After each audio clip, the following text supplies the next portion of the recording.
చంద్రబాబు, నువ్వు చేస్తున్నవి దుర్మార్గ రాజకీయాలు అడ్డుకట్టలేదా? ఎప్పుడు ఇంతేనా నీ దుర్మార్గ బుద్ధి? పేద ప్రజలు ఏం చేశారయ్య నిన్ను? నీలాగా 2 లక్షల కోట్లు లేవు వాళ్ళకి. నీలాగా 2 ఎకరాల నుంచి లక్షల కోట్లు సంపాదించుకోలేదు వాళ్ళకి. వాళ్ళకి వచ్చేది 3,000 రూపాయల పెన్షన్ నెలకు మాత్రమే. వాళ్ళ ఖర్చులు ఉంటాయి. ఎందుకు వాళ్ళ పట్ల కొట్టుకుంటావు? వాలుచుడు నీకు వాలుచుడు కంపల్సరీ తగులుతుంది.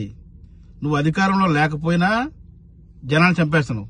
అధికారం ఉన్నప్పుడు కూడా పుష్కరంలో చాలా మందిని చంపాను. ఇది పాపం. నువ్విన్ని పాపాలు చేస్తుంటే ఈ పవన్ కళ్యాణ్ అనేటోడు కూడా నీకు వాడి దుర్మార్గుడు. వాడు కూడా నిన్ను తప్పండి ఇలా చేయొద్దని ఖండించిన పాపం లేదు.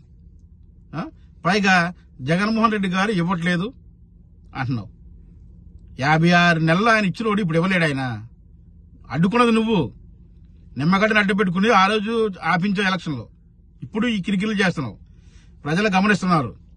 అందుకని చెప్తున్నా అందరికీ, మే 13న ఫ్యాన్ గుర్తుపై ఓటేసి జగన్మోహన్ రెడ్డి గారు మళ్లీ గెలిపించండి. అవ్వాతాతలు అందరికీ, వికలాంగులకి ఆయన గుండెల్లో పెట్టుకుని కాపాడుకుంటారు. జగన్మోహన్ రెడ్డి గారి సంక్షేమం మనకు తెలుసు, అందరికీ తెలుసు. సో అదే విధంగా చూసుకుంటారు. ఈ దుర్మార్గుడికి బుద్ధి చెప్పండి. ఈ దుర్మార్గులకి అందరికీ, పవన్ కళ్యాణ్కి, బీజేపీకి, చంద్రబాబుకి బుద్ధి చెప్పండి. పవన్ కళ్యాణ్ విషయానికి వస్తే పిఠాపురం వచ్చాడు. ఒక్క రోజులోనే ప్రచారం చేసి 2 రోజులు వెళ్ళిపోయాడు. జ్వరం వచ్చింది అంటాడు. వర్మగారు చేతులు పెట్టే విజయం అంటాడు. నువ్వేంట్రా బాబు? నువ్వు పోటీ చేసి ఆయన చేతులు పెట్టడం ఏంటి?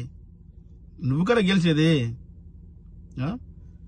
సో ప్రజలందరూ గమనిస్తున్నారు.